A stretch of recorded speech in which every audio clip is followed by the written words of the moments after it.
À ceux qui nous rejoignent au cycle de conférence IAIZ pour la première fois, merci à ceux qui ont pris leur ticket d'abonnement et merci à tous pour votre intérêt. Vous savez que la signature de l'ISEP, le numérique au service de l'homme, c'est un vaste champ d'études pour les enseignants-chercheurs, mais également pour la société, où toutes les semaines on a des cas d'usage, des expériences où on se rend compte que l'IA et l'utilisation des données peut poser des questions éthiques. Alors, est-ce qu'on a raison de juste s'en inquiéter? Souvent les médias dressent un tableau un petit peu noir, on se rend compte, et vous, les élèves ingénieurs du numérique, vous êtes les premiers à savoir et à vous rendre compte que les technologies que vous maîtrisez, que vous êtes en train d'acquérir, permettent de faire de grandes choses, notamment dans la médecine. Alors, deux spécialistes vont parler mieux que moi de ces sujets. D'abord, un enseignant-chercheur de la direction recherche à l'ISEP, car vous savez qu'on a près de 40 enseignants-chercheurs, des doctorants, qui travaillent ici même sous la direction de Raja Chiki, que je remercie pour sa présence. Et juste après, vous pourrez écouter Sylvain Duranton, responsable chez BCG Monde, le cabinet de conseil, de direction générale, encore une fois, sur ces sujets d'IA. Mais sans plus tarder, un petit mot de Rafael Anguerita. Il vient du Venezuela, mais nous avons la chance de l'avoir à Issy-les-Moulineaux, à l'ISEP, puisqu'il est enseignant-chercheur en informatique, responsable du parcours architecte des systèmes d'information. Je ne sais pas si ses élèves, particulièrement, sont dans la salle. Bienvenue à eux. Raphaël est titulaire d'un doctorat en informatique de l'Université de Paris-Dauphine et également du Master of Sciences en informatique de l'Université Simón Bolívar. Tu me diras, Raphaël, comment il faut le dire. Et il est spécialiste des systèmes distribués, du middleware, du big data. Aujourd'hui, particulièrement, parmi tous les sujets qu'il maîtrise parfaitement, il va évoquer le civic tech. Merci de parler d'un sujet que nous, pauvres citoyens, on n'est pas tous ingénieurs, on peut comprendre. Le civic tech, un petit exemple, il y a par exemple à la mairie de Paris, vous savez, régulièrement une part seulement du budget qui est proposé, le budget participatif. Il y a des grandes villes, des métropoles comme ça qui incitent les citoyens à voter. Il y a de l'information, de l'open data, de beaucoup de collectivités qui mettent de manière ouverte beaucoup d'informations. Donc tout ça, c'est un ensemble qui est recouvert par cette notion de civic tech. Et Raphaël, merci beaucoup. Si tu peux nous parler un petit peu de ton sujet de recherche qui concerne ce thème, qui concerne le monde entier, pas seulement les grandes villes. À toi. Merci. Bonjour, et merci pour cette invitation pour être ici. Je ne sais pas si ça marche super bien. Oui. Ouais, je pense qu'il n'a pas de piles. On t'entend, on t'entend. Ok. Très bien. Donc merci pour cette invitation. Le micro, normalement, si tu peux parler dedans, s'il te plaît. Non, mais justement, c'est... Il vient de marchait pour vous, hein. Okay. Ah bon, oui, il marchait à l'instant. Ça ne marche plus. Tu vois, ça ne marche plus, c'est pour ça. Il y en a un deuxième, non? Voilà, ok. Ça marche. Donc, merci. Oui, voilà, je reconnais quelques têtes par là. Si vous savez des examens aujourd'hui, j'espère que ça s'est bien passé. Non, pas mal. Donc, voilà, ça ne marche pas. C'est éteint. Peut-être que c'est les piles. Hein. Probablement, c'est les piles. Donc, je vais continuer. Voilà, je regarde. Pour ceux qui ne me connaissent pas, je m'impressionne. J'ai un doctorat en informatique de l'Université Paris-Dauphine. Je suis enseignant-chercheur en informatique à l'ISEP, responsable du parcours système d'information. Et je suis aussi chercheur affilié à l'INRIA, c'est l'Institut national de recherche en informatique. Donc, je vais vous parler aujourd'hui de quelque chose sur laquelle je travaille depuis à peu près 4 ans. C'est la civic tech. Est-ce que vous en avez entendu déjà parler, à part la phrase de Fabian, levez la main? En toute sécurité, oui, je ne vais pas vous demander de l'expliquer devant tout le monde. Oui, voilà, il y a quelques personnes. Donc, même si on n'a pas forcément entendu parler de cette expression précisément, je pense que la plupart d'entre nous, on a peut-être déjà utilisé ou vu quelques publicités. Donc, qu'est-ce que c'est? Les civic tech sont les technologies conçues pour améliorer la relation entre les citoyens et le gouvernement. Donc, on peut par exemple obtenir des informations avec les données ouvertes ou d'autres types d'informations. On peut proposer des solutions en tant que citoyen. On peut voter, par exemple. Et qui les déploie, qui les développe, qui les utilise, ça peut venir des initiatives des gouvernements, des associations, ONG, des citoyens, n'importe. Donc, en dépendant du degré d'implication citoyenne, on a différentes fonctionnalités. On va de l'information, on passe par la consultation, la concertation, la coproduction, jusqu'à la codécision, jusqu'au vote. D'accord? Un petit exemple, c'était une initiative récente à grande échelle. C'est une photo, moi j'ai prise dans le transport à Paris. C'est We Europeans. C'était une initiative lancée par Make.org. C'est un site tech aussi, et Civic Europa. Donc c'était entre le 14 février et le 15 mars de cette année. Donc c'est à grande échelle, je l'ai mis en grand parce que c'est à grande échelle. Et parce que c'est important, c'est quand même un but important de la Civic Tech de permettre cette participation à grande échelle. Donc ici, c'était d'abord une consultation au niveau national européen. Donc les citoyens pouvaient proposer des solutions pour réinventer l'Europe. Cette proposition était votée au niveau national. Les propositions choisies étaient donc traduites dans les langues européennes et votées au niveau européen. Donc voilà, à quoi ça ressemble. C'est très simple, c'est un site web.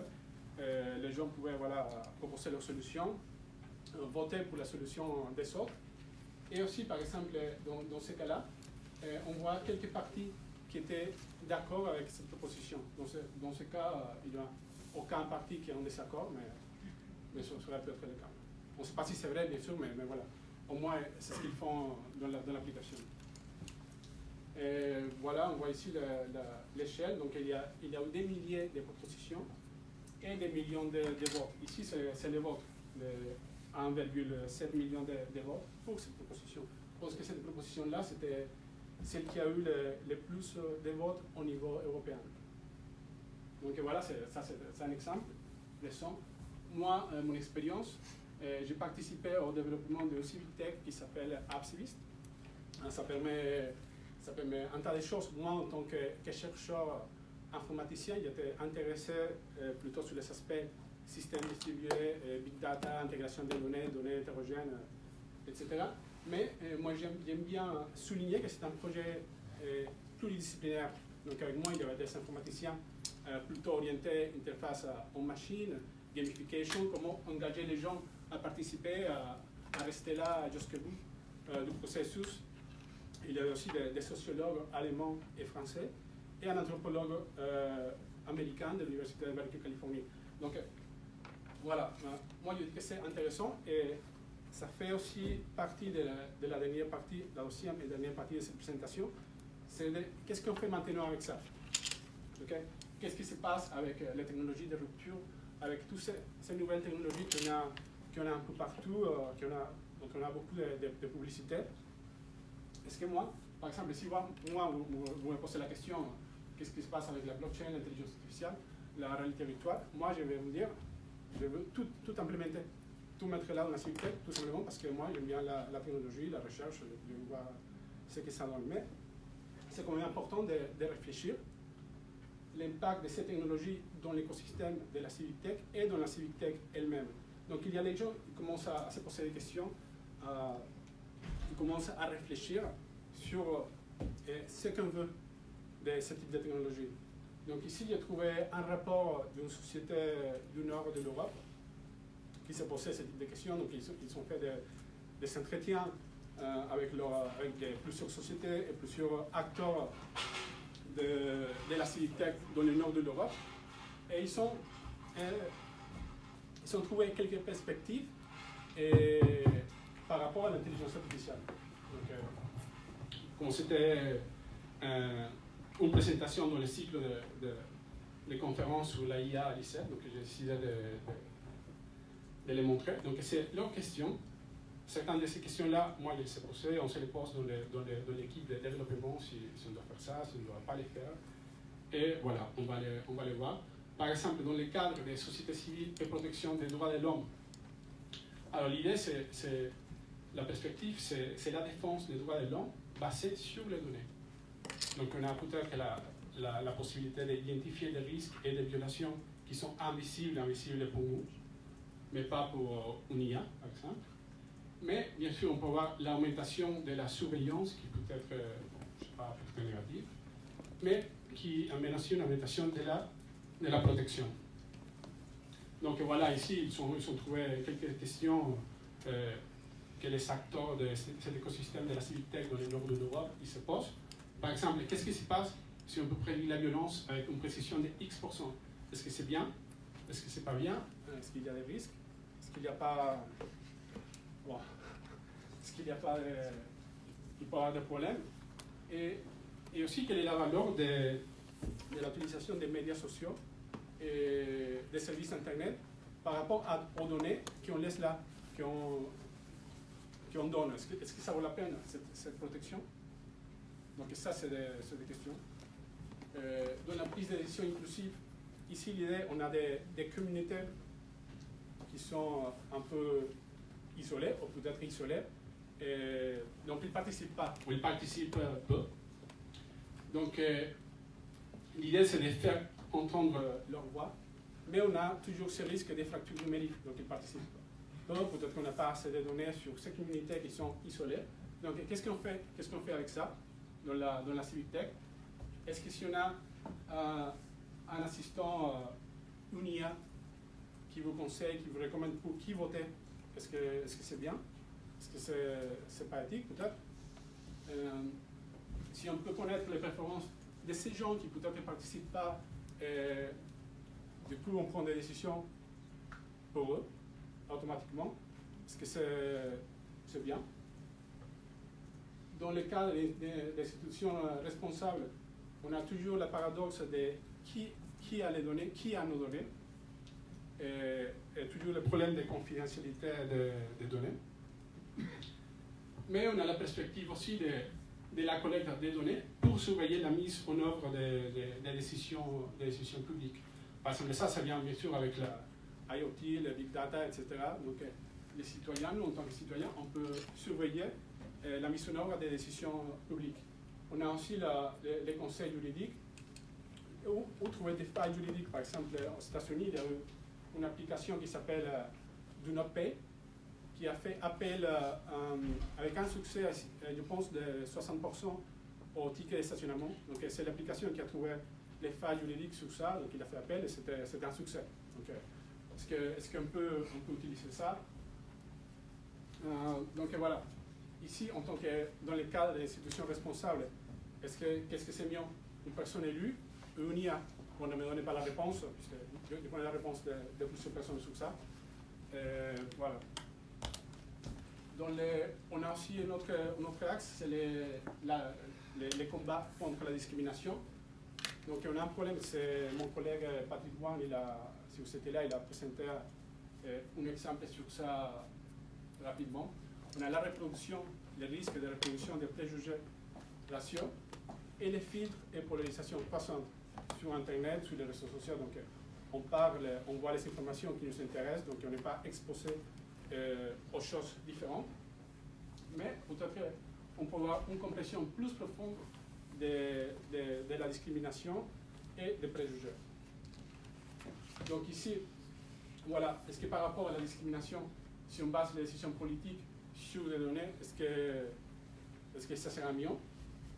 On a aussi un objet sophistiqué que c'est influencer les personnes en adaptant les contenus que nous montre et les réponses en ligne. Parce que peut-être on peut faire quelque chose, peut-être ça aura des effets plutôt négatifs. Donc, l'idée de ces questions-là, c'est d'avoir une réflexion sur ce qu'on veut faire, ce qu'on veut de la civic tech par rapport à l'intelligence artificielle, mais on a la même réflexion pour toutes les technologies qu'on considère les technologies disruptives. Okay? Pour finaliser, je vous laisse aussi un article qu'on vient de finir. Okay? Donc c'est aussi la civic tech, des perspectives, mais plus du point de vue logiciel. Okay? Ça sera bientôt en ligne dans ma page web. Donc voilà, Je dois partir. Donc, il y a ici mon mail, ma page web, ma présentation, elle est en ligne ici. Donc, voilà, si vous voulez travailler avec moi ou me poser une question, les infos sont là. Merci. Merci, Raphaël. Merci, Raphaël. Alors, nous avons un autre invité, Sylvain Duranton. Il est le fondateur, le directeur monde de BCG Gamma, l'entité d'intelligence artificielle du Boston Consulting Group. Il est ex-min et titulaire d'un MBA de l'INSEAD. Alors BCG Gamma, pour que vous sachiez, représente compte 750 data scientists dans le monde. Alors s'il y a un autre micro, ça m'intéresse, Augustin, si tu peux regarder, parce qu'on a un doute quand même, on sent bien qu'il n'est pas optimal. Et BCG Gamma qui vise à mettre la science de la donnée au service des entreprises. Alors, je vais mettre là pour si vous voulez vous asseoir tout à l'heure, Sylvain. L'intelligence artificielle, effectivement, est-ce que c'est un défi humain encore plus relevé que technologique? C'est une question que pose le Boston Consulting Group, qui d'ailleurs a fait récemment une étude qui met en relation effectivement la dimension humaine de l'IA. Donc ici, on a des jeunes élèves ingénieurs qui déjà acquièrent de plus en plus des connaissances pour maîtriser l'IA. Donc il y a l'aspect technologique, le travail, la dimension humaine. On l'étudie également à l'ISEP puisqu'on a ce bloc humanité. Mais vous allez voir, c'est extrêmement intéressant d'écouter Sylvain Duranton qui, dans le cadre de BCG Gamma, a des exemples précis des cas d'usage et du coup peut en tirer des conclusions. Alors Sylvain, ce défi au plan humain, il est encore plus relevé qu'au plan technologique. Oui, c'est très bien d'ailleurs cette approche humaine que vous avez ici, puisque en général, quand je suis interviewé sur ces thèmes un petit peu intelligence artificielle, humain, IA, j'insiste toujours pour dire qu'une des premières priorités, c'est bien sûr de s'assurer que beaucoup de gens comprennent l'informatique et l'IA, mais de s'assurer aussi que les techniciens de l'IA, les spécialistes, comprennent aussi un peu les sciences humaines. Donc vous êtes tout à fait dans ce qu'il faut. Et aux États-Unis, il y a toutes les filières dites STEM, notamment celles qui sont sponsorisées par IBM, qui deviennent des filières STEAM. Ils ont rajouté ce qu'ils appellent Liberal Arts, ce qu'on appellerait peut-être humanité, nous, au cœur de ces cursus. Donc je pense que c'est effectivement la bonne direction. Alors peut-être, j'ai prévu de partager quelques planches avec vous. Donc d'abord, alors comment ça va avancer ça? Je vais avoir besoin d'aide de quelqu'un. Oui, Augustin, il dévaut bien. Je précise que pour ceux qui découvrent l'ISEP ou ne sont pas venus depuis longtemps, que parmi les 9 parcours qui sont proposés aux étudiants, il y a le parcours numérique et santé. On va en parler dans un instant parce que, évidemment, en médecine, dans le domaine de la santé, il y a de plus en plus, l'IA est de plus en plus utilisée, exploitée. Et je crois que les propos de Sylvain Duranton vont pouvoir permettre d'évoquer ces liens entre l'IA et la santé. Exactement, donc je vais commencer par un exemple qui est un petit peu la raison d'être de BCG Gamma, donc pour des travaux qu'on a fait pour le Medicaid aux États-Unis.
sur ce programme, ce qui est important pour nous, c'est bien évidemment les 15% de réduction du nombre de journées d'hospitalisation. Là, c'est un public âgé ou handicapé, très pauvre aux États-Unis, qui est protégé par une assurance santé publique, qui est donc limitée en termes d'argent qu'ils peuvent allouer à l'assurance de toutes ces personnes.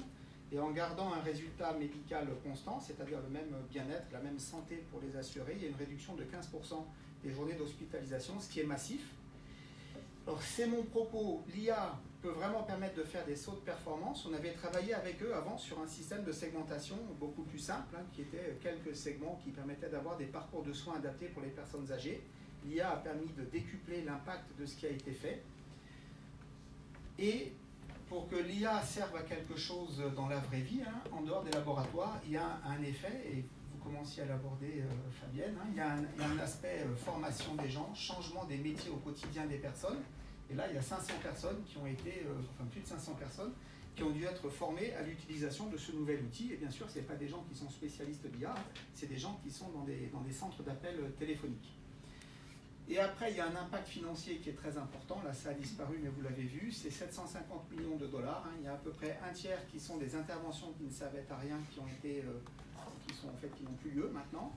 Et il y a à peu près 2 tiers qui sont générés par de nouvelles interventions qui permettent de la réduction du risque pour les personnes. Donc, pour moi, c'est vraiment ce qu'on cherche à faire, c'est-à-dire que l'IA peut avoir un potentiel exceptionnel, énorme, sur l'efficacité de l'ensemble de nos systèmes, privés ou publics.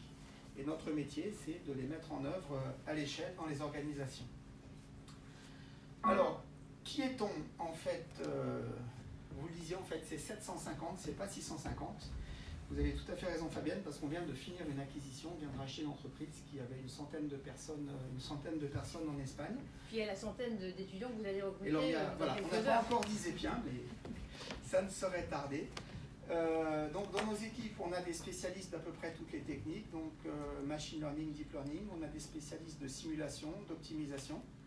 On a aussi des profils pure tech qui ne sont pas data scientists, ou des data engineers, des machine learning engineers. On a des spécialistes simplement du développement, des architectes software, puisque autant BCG c'est un cabinet de conseil. Depuis 1963, nous vendons des conseils aux grandes entreprises de toute la planète. Avec BCG Gamma, donc j'ai fondé il y a presque 4 ans maintenant, on livre des solutions logicielles et on les intègre dans les systèmes d'information de nos clients. Donc c'est une activité assez nouvelle pour BCG. Alors on a notre équipe, on a travaillé avec les plus grandes entreprises à peu près partout sur Terre. On a fait à peu près 500 use cases depuis notre création. On a un certain nombre de partenariats académiques. On en a avec le MIT, avec INRIA, avec l'Université de Tokyo, avec l'Ivado à Montréal. On a travaillé aussi sur des sujets pour des gouvernements. Donc on a travaillé on travaille à Singapour avec le gouvernement sur le déploiement de l'IA. On avait pas mal contribué au rapport Villani. Et on n'est pas des marchands de techno, donc on travaille dans tous les environnements technologiques. On est complètement agnostique du point de vue logiciel. Alors pourquoi est-ce que pour nous l'IA c'est devenu un sujet important pour les directions générales? Alors avec le MIT, chaque année, on interroge à peu près 3000 personnes, tout pays, toutes industries, dans le business, des cadres d'entreprise, pour voir où on en est en termes d'IA. Et aujourd'hui, en gros, vous avez 20% des entreprises qui sont pionnières, c'est-à-dire qu'elles ont des équipes IA et elles ont des solutions IA qui tournent à l'échelle et qui servent à quelque chose, qui ont de l'impact. On a 80% des entreprises qui se disent « Ah, l'IA c'est important, je m'y mets demain » ou « Je suis en train de m'y mettre » ou « Je m'y suis mis depuis quelque temps mais je ne vois pas encore bien comment ça marche cette affaire ».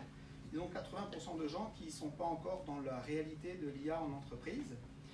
Et pour nous, c'est très important que les entreprises s'y mettent, puisque, et ça c'est toujours les données MIT, quand vous demandez aux 20% des entreprises qui ont déjà de l'IA à l'échelle, elles vous disent, pour 80% d'entre elles, je gagne de l'argent de façon significative avec.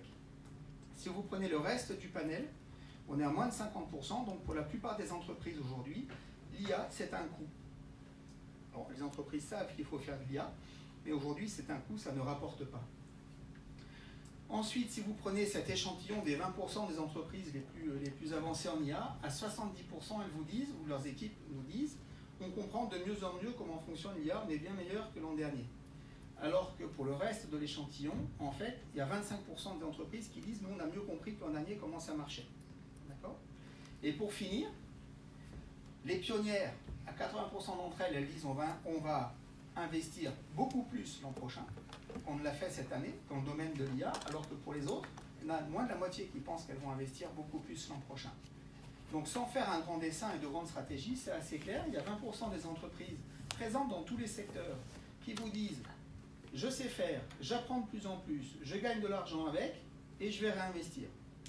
Et le reste, qui n'arrive pas à gagner d'argent, qui ne progresse pas tellement d'une année sur l'autre et qui n'est pas sûr de vouloir continuer à investir.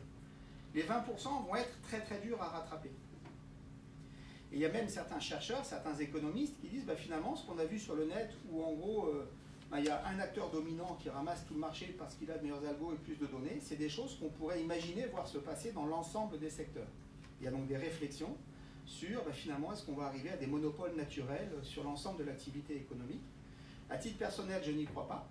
En revanche, il y a une vraie accélération de la consolidation de certains marchés parce qu'à un moment donné, les entreprises qui ont trouvé la clé de l'IA, elles vont être très difficiles à battre et à rattraper. Alors quand vous regardez par secteur, les différences ne sont pas très importantes. On a des différences qui sont très fortes entre pays. Entre secteurs, le secteur le plus avancé, c'est le secteur télécom, technologie, médias, suivi de l'énergie, bizarrement, mais en fait dans l'énergie, il y a d'énormes actifs industriels sur lesquels il y a beaucoup d'IA en fait, qui ont déjà été déployés. Et puis après, vous avez un paquet des autres industries. En revanche, vous avez des écarts assez significatifs entre pays. Et quand vous regardez, quand on interroge, là c'est les employés, on avait interrogé plus de 25 000 personnes sur Terre quand on avait fait cette étude l'an dernier. En gros, en France, il y a 16% des équipes qui vous disent, moi j'utilise l'IA au boulot. J'ai des solutions IA que j'utilise, sans savoir si elles sont utiles ou pas. Ce qui nous met cancre des économies développées avec l'Allemagne. Vous avez le monde anglo-saxon avec le Canada qui est en tête, 26%, 24% aux États-Unis, une vingtaine au Royaume-Uni, puis la Chine qui caracole à 30%. Donc on a des écarts qui sont extrêmement significatifs entre pays. Depuis, on a fait le Japon, et le Japon est beaucoup plus bas que la France et l'Allemagne. C'est vraiment le pays qui est dans les économies développées importantes, qui est le plus en retard sur le sujet. Et on a creusé. Quand les résultats sont sortis, on a essayé de comprendre qu'est-ce qui fait que dans certains pays ont pris un tel retard, notamment la France, puisque chaque fois que, entre Français, je vois des discussions, des conférences, des petits déjeuners, des séminaires sur l'IA, on en sort toujours convaincu qu'on a les meilleurs spécialistes d'IA au monde. Donc comment est-ce qu'il se fait qu'avec les meilleurs spécialistes d'IA au monde, on soit dans la queue pour nos entreprises de l'utilisation de l'IA? Et en fait, il y a 3 dimensions qui font que les entreprises vont vite ou pas en fait sur l'IA. Et tout ça tourne autour de la mentalité agile. Donc les entreprises qui vont vite en IA, c'est celles qui passent moins de temps à faire des études préliminaires détaillées et plus de temps à faire des tests. La deuxième condition, c'est les cycles d'innovation. Si vous prenez la Chine et, disons, la France et l'Allemagne, sur les cycles d'innovation, quand vous demandez aux gens, vos cycles d'innovation en IA, c'est combien de temps, tous les combien vous sortez des nouvelles versions de vos produits, on est sur de 2 fois plus long en France et en Allemagne. Et puis après, il y a une 3e dimension qui est la capacité à travailler entre fonctions. Ou est-ce qu'au contraire, on est très dans les fonctions? Et je pense qu'en Europe, si vous prenez la France, l'Allemagne et le Japon, c'est démultiplié. On est sur des cultures d'ingénieurs très fortes, mais qui sont très peu agiles. Et les pays qui sont beaucoup plus agiles arrivent à déployer l'IA beaucoup plus facilement. Et je pense que c'est ce qui fait la différence avec le monde anglo-saxon notamment. Ce n'est pas ce qui fait la différence avec le monde chinois. Les grandes entreprises chinoises avec lesquelles je travaille, on ne peut pas dire qu'elles soient très agiles, mais là, il y a des acteurs géants qui ont été construits avec le soutien du gouvernement qui vendent des services IA à l'ensemble des entreprises. Et est-ce que c'est pour ça que vous dites que vous éclairez le rôle des RH dans les entreprises? Et c'est intéressant parce qu'il y a une dimension management dans les cours donnés à l'ISEP, on comprend qu'il ne suffit pas de maîtriser des technologies. Alors, on y vient tout justement. C'est quoi les grands enjeux? Quand on demande aux entreprises qu'est-ce que vous trouvez difficile dans l'IA, ce qui est intéressant, c'est que les entreprises, les meilleures, les 20% dont je parlais, elles vous disent la première difficulté, c'est recruter et attirer des talents. Donc un énorme enjeu RH à ce niveau-là. Et ce qui est intéressant, c'est que les nuls ont moins de problèmes pour attirer des talents. Ce qui peut paraître bizarre, c'est juste que les nuls n'ont pas encore vu la lumière et sont encore à se dire que l'IA, c'est avant tout des sujets de savoir si j'achète mon cloud chez Azure ou chez AWS. En fait, c'est les mêmes, il ne faut pas trop se poser de questions, hein. Enfin, à quelque chose près. En revanche, la vraie difficulté, c'est la gestion des talents et des personnes. Vous parlez de management.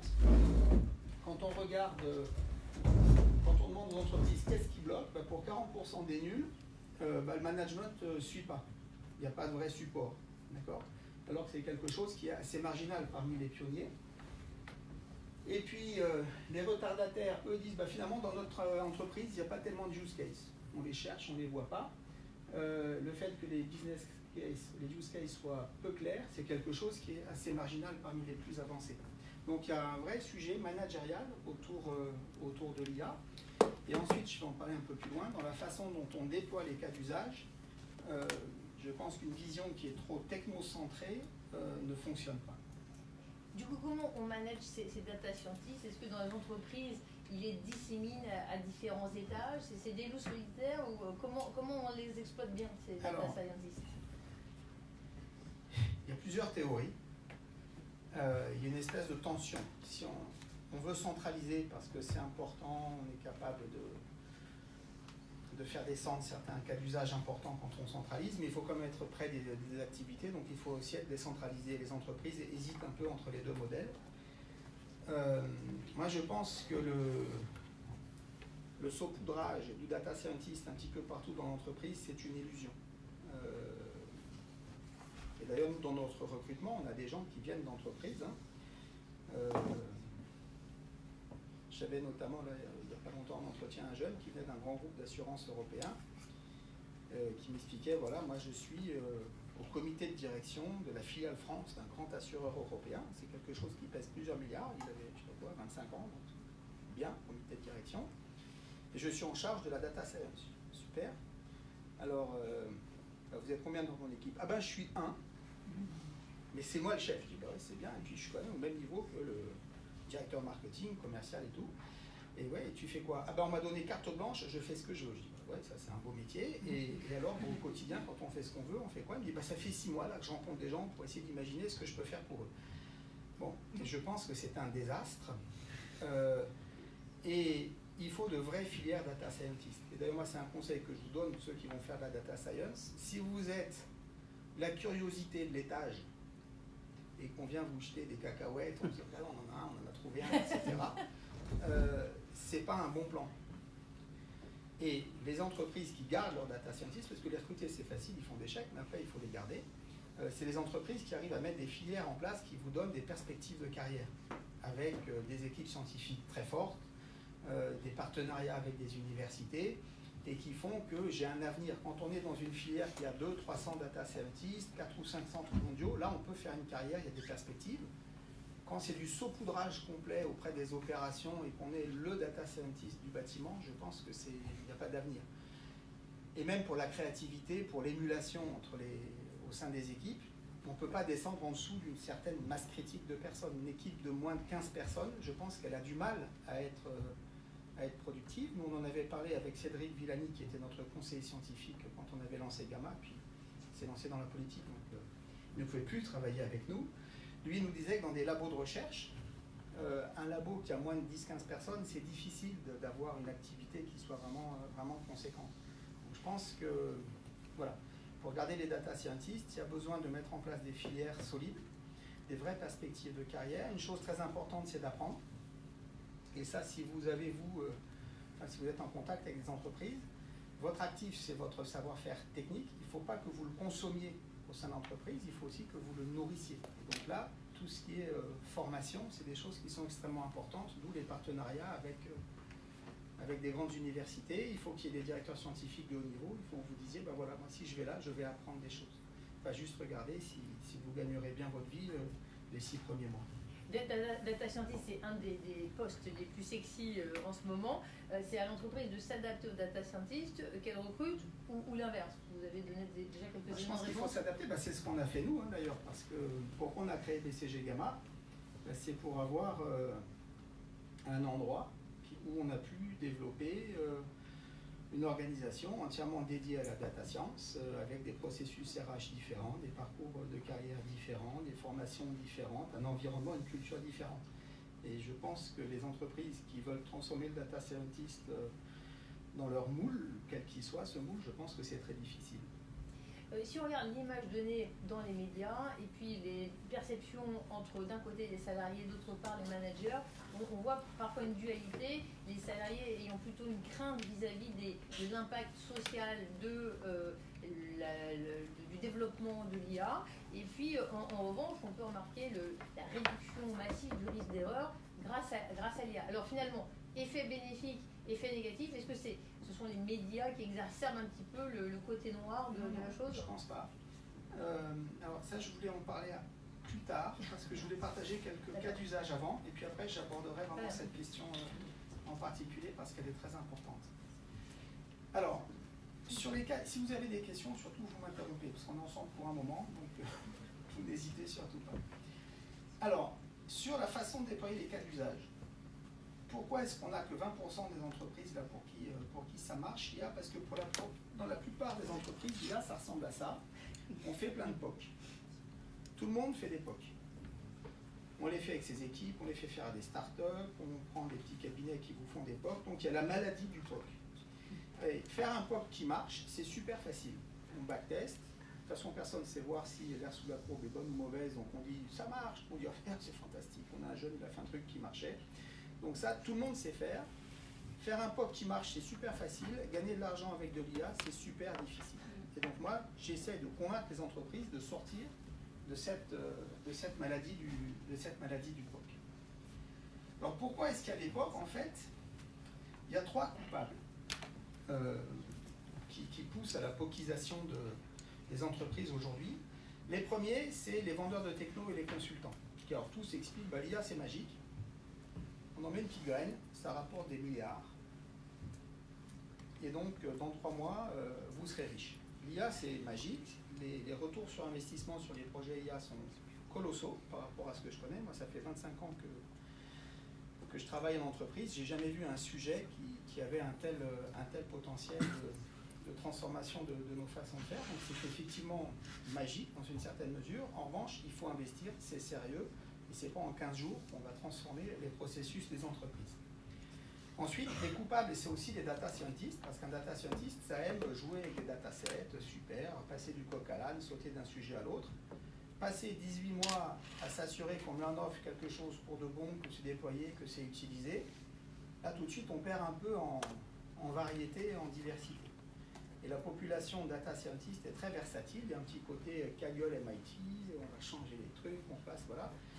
Et ça, c'est délétère. Et comme les entreprises ont un petit peu peur de leur data scientist, elles ont toujours un petit peu peur de les cantonner sur certains sujets, alors que c'est la seule façon de gagner de l'argent. Et les troisièmes coupables, c'est les opérationnels. Aujourd'hui, personne ne peut dire qu'il ne croit pas à l'IA. Vous avez 10% de réfractaires dans les sondages anonymes qui disent « je ne suis pas sûr que ça change grand-chose ».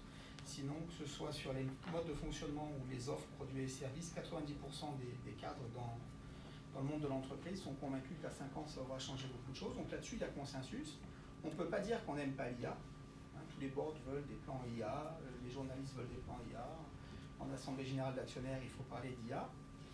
En revanche, si moi je suis le responsable industriel d'un grand groupe sidérurgiste, je suis bien content qu'il y ait des jeunes qui s'amusent à faire des POC. En revanche, me dire que je vais prendre ce bout de code non testé, que je ne comprends pas, que personne chez moi ne comprend, et que je vais le brancher dans mon système de pilotage de chaîne industrielle, c'est pas évident. Et donc finalement, ça arrange tout le monde de rester au niveau des POC.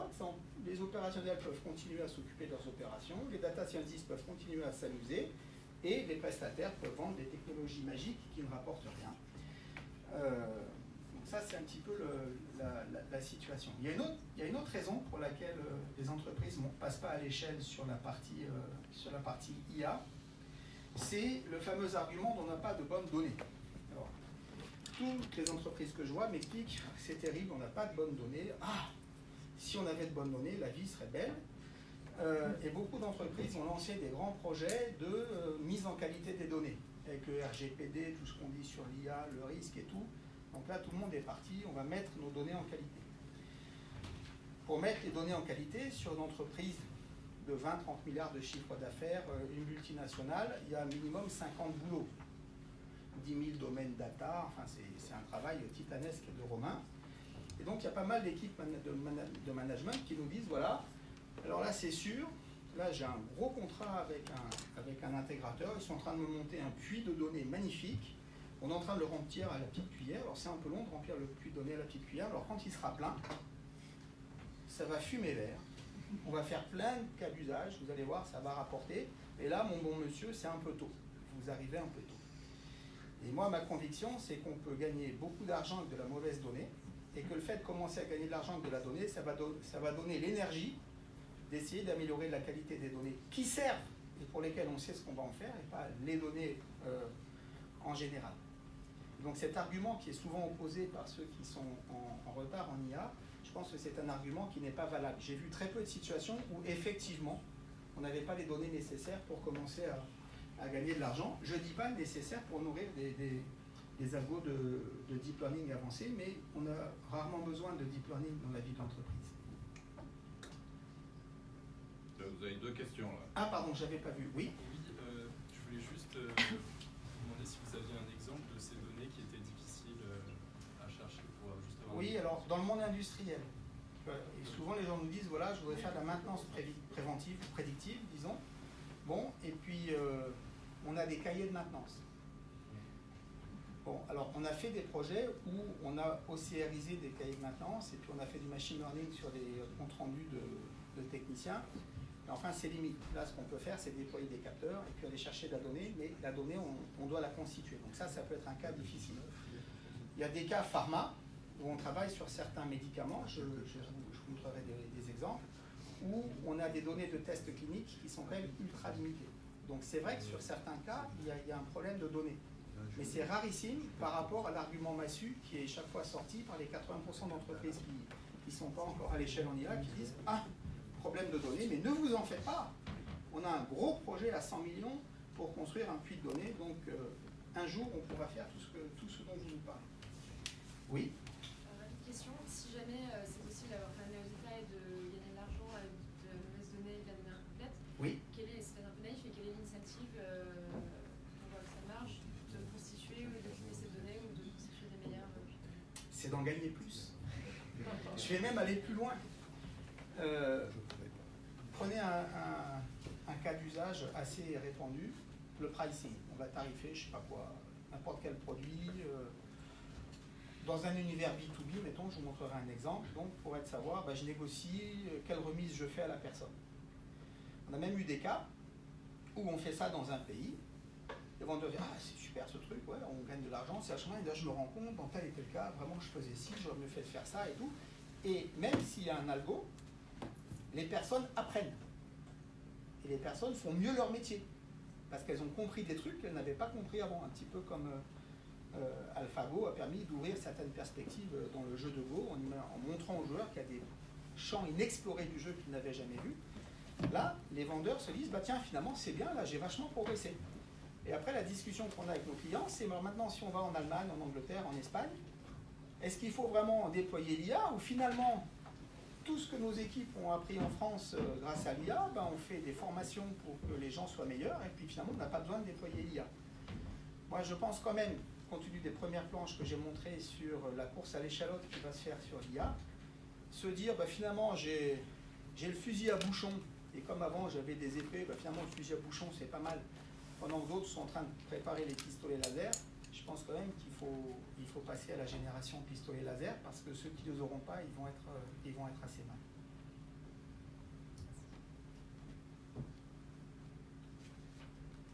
Alors, pour moi, le plus important, et ça va rejoindre ce que vous commenciez à aborder, c'est que si on veut être capable de déployer de l'IA à l'échelle, la partie data science, c'est 10% du boulot. Alors, c'est pas facile, il faut des bonnes équipes. Mon estimation personnelle, c'est que la moitié des algos qui tournent dans les entreprises sont complètement faux, overfittés, n'importe quoi. Enfin bon, mais comme personne ne se rend compte, c'est pas grave. Donc, c'est pas facile, mais c'est que 10% du boulot. Autour de l'algo, et ça fatigue les data scientists, il y a de la tech, il faut aller chercher des données, il faut bâtir des interfaces utilisateurs, il faut coder des API, il faut intégrer ça dans les systèmes de production. Donc il y a un boulot de tech qui est au moins 2 fois plus important que le boulot d'algorithmique. Donc toutes les entreprises se précipitent sur les data scientists. En fait, le boulot d'étranglement, c'est les data engineers, ce n'est pas les data scientists. 70% du boulot, c'est de changer la façon de travailler. Parce que l'IA, c'est pas j'automatise 20% de ce que fait monsieur ou madame Schmurz, et puis c'est bien, comme ça je peux me débarrasser de 20% de mes employés, et puis les autres ils font plus de 80% de ce qu'ils avaient à faire. Pour que l'IA fonctionne, il faut changer la façon dont les gens travaillent. Il faut les former sur un nouvel outil. Vous prenez le cas Medicare, que je vous ai montré au début, il y a 500 personnes dont le métier a changé du tout au tout, du jour au lendemain. Parce que c'était une autre façon de comprendre et de savoir les interventions qu'on allait pousser chez les... Voilà, c'est pas des clients, c'est des assurés. Et la principale raison pour laquelle les entreprises restent au niveau là, des petits moustiques dont je vous parlais, c'est qu'ils lancent plein de fois les 10%, ils font de temps en temps 10 et 20, personne fait les 70. Et les 70, ils sont majeurs. C'est s'assurer que l'homme et la machine vont bien travailler ensemble. Là, on est dans le monde de la tech. Là, on est dans le monde des processus business, des métiers et de la RH. Si on s'arrête là, en général, ça ne sert à rien. Au pire, on peut avoir des catastrophes. Et il y a un très bel exemple, malheureusement, c'est une tragédie, mais qui vient illustrer ça. C'est la tragédie aérienne Lion Air et Ethiopian Air. Hein? Le système de contrôle-commande marchait. Par contre, l'utilisateur n'avait pas été formé pour arriver à prendre la main sur le système de commande. Les 70%, c'est la clé. Et les entreprises, au lieu de faire une fois le cycle complet, elles font 10 fois 10% parce que c'est cool, on fait plein de trucs, c'est sympa, on peut montrer des trucs à la presse. D'accord? Et ça, c'est vraiment le champ le plus important. Et ces 70, si vous prenez l'aspect RH, on a fait une étude avec ADP, pas les aéroports de Paris, ADP, l'entreprise de services RH. Il y a un tiers des employés aujourd'hui, c'est mondial comme chiffre, qui est convaincu que dans 5 ans, leur métier n'existera plus et donc ils seront au chômage. Il y a un tiers des employés qui pensent que leur métier existera encore, mais qu'eux ne pourront plus l'occuper, ce métier, parce qu'ils ne connaissent rien en nouvelles technologies, et donc ils se retrouveront quand même au chômage. Donc il faut mesurer quand même le niveau de stress. 2 tiers des gens, ils se disent, moi dans 5 ans, j'ai plus de job. Bon. Les 70%, c'est s'assurer qu'au moins le deuxième tiers se trompe, et qu'il n'y a pas besoin d'être un grand mathématicien pour utiliser des solutions d'intelligence artificielle.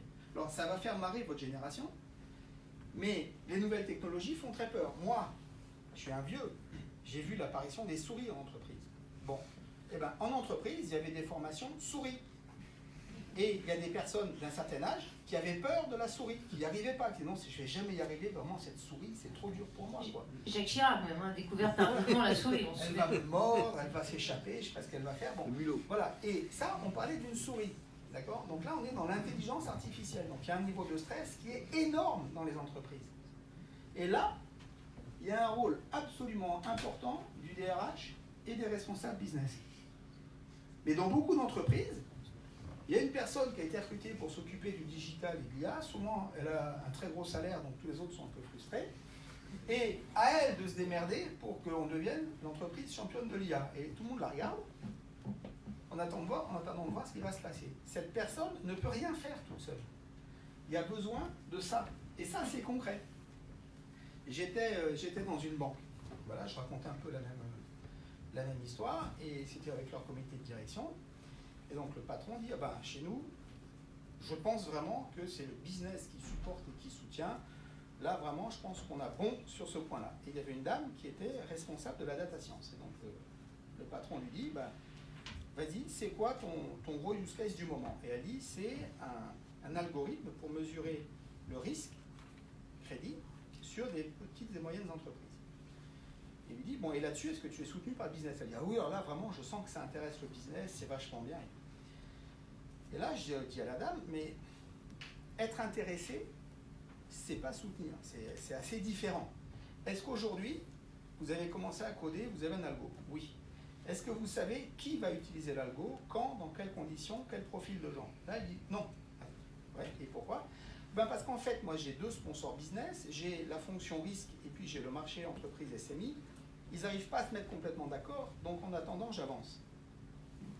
Mais avancer, tant qu'on n'a pas les clients identifiés, en interne je parle, hein, qui va l'utiliser et qui a un engagement ferme, si ce truc-là marche, je le déploie au moins là-dessus, telle équipe l'utilisera pour de vrai dans les premiers tests, on n'a pas de soutien business. Et c'est là ce que les entreprises, les 20%, ont vraiment bien compris. Et c'est ça qui fait la différence avec celles qui sont uniquement focalisées sur la technique. Alors Sylvain, vous parlez de cas dans les entreprises et c'est extrêmement intéressant, mais l'éducation n'est pas en reste. J'ai entendu dire que votre cabinet avait travaillé, alors je ne sais plus si c'est pour l'université Stanford, qu'on connaît particulièrement bien à l'ISEP, puisque nous avons un partenariat exclusif et une centaine d'étudiants américains viennent tous les ans à l'ISEP et des étudiants français partent là-bas. Et cette étude dont j'ai entendu parler, j'aimerais beaucoup que vous nous en parliez. Elle consiste à prédire quels étudiants vont réussir leur diplôme. Là, on a devant nous des étudiants de A1, de A2, et déjà, je peux savoir qui va avoir son diplôme dans 3 ans. Comment il semblerait que vous ayez étudié chez BCG le temps passé dans le café d'à côté Starbucks. Est-ce que vous pouvez nous expliquer ça, s'il vous plaît? On va y venir, on va se parler de Starbucks. Après, on se parlera aussi de ces algos d'anticipation de résultats, parce que je pense qu'ils ont un impact dramatique sur la société. Mais alors, je vais venir à Starbucks. Donc, dernière chose. Alors, on sort de la chasse aux moustiques. Il y a des entreprises qui ont 200 POC IA qui tournent. Et il y a des prestats qui facturent au POC. J'ai même une entreprise qui était venue me voir en disant voilà, on passe au board, on a fait plein de trucs en IA, vous connaissez l'IA, il faut qu'on explique à notre board pourquoi ce qu'on a fait c'est super bien. Qu'est-ce que vous utilisez comme métrique pour montrer à un board que votre IA sert à quelque chose? Je dis, je ne sais pas ce que ça rapporte. Oui, mais c'est compliqué, on en a 200, on sait ce que ça nous coûte parce qu'on reçoit une facture d'une entreprise américaine bien connue qui travaille avec la NSA. Donc on sait exactement, on a 217 POC, on sait combien ça nous coûte, mais on est incapable de vous dire ce que ça rapporte. Et ça, je pense que c'est l'absolu inverse de ce qu'il faut faire. Il faut choisir quelques gros sujets, 2 ou 3, pas plus, dans une entreprise, et mettre de bout en bout pour aller chercher des tonnes d'argent. D'accord ? Et c'est les exemples que je vais vous donner, et je vais commencer par l'exemple auquel vous faisiez allusion. Alors, qui est celui-ci. C'est un cas public. Hein. Le client, c'est Starbucks.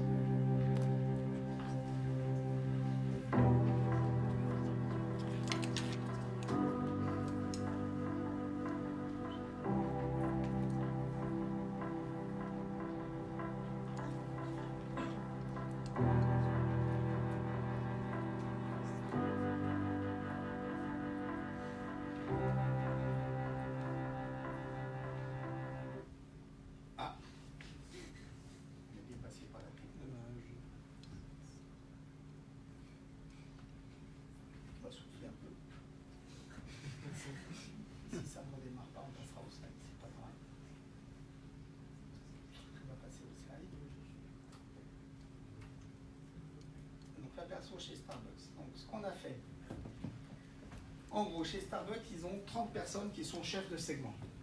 C'est aux États-Unis, ils ont 25 millions de clients dans leur base de données, des réguliers. Donc, ils ont 30 segments. Donc, un segment, c'est par exemple les gens qui vont 3 fois par semaine le matin chez Starbucks et qui prennent une boisson chaude, et c'est tout. Ça, c'est un segment. Donc, il y a une personne qui, chaque semaine, doit leur envoyer une promo. Et cette promo, elle peut se décliner de 2 façons. Ça peut être une réduction. Si avec ton café, tu prends un cookie, tu as le cookie à moitié prix.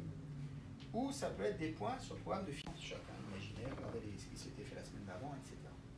On est passé sur un système qui est un moteur de construction de ces offres. Donc on est passé de 30 offres différentes par semaine à peu près 1 demi-million d'offres.